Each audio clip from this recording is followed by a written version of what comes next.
Hey, Nicky Miller, I thiệp luôn thế về không? Bây giờ hay thế cái gì? Giấc mình lẽ về chia Không biết có lỗ khớp mấy. Anh ta chọn ngay lâu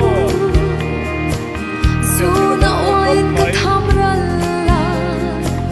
em tin mình ngay về anh mô cả thiên lai lung ru chia sẻ rây chăm nghe anh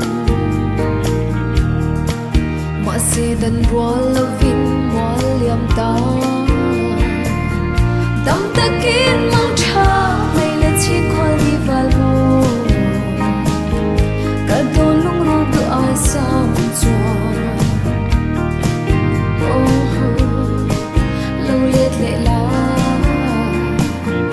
vòng ngày na in ca lâu thêm ngăn che gần vu na đâm tên rẽ run đêm về đà chút tin nắng bốn ít thịt lại lung ru bia thôi tin kim mình chia la đủ tiền mua nắng phong mi mang ngày cha ngã bên xe na vâng gần nơi đủ đâm tên rẽ run đêm về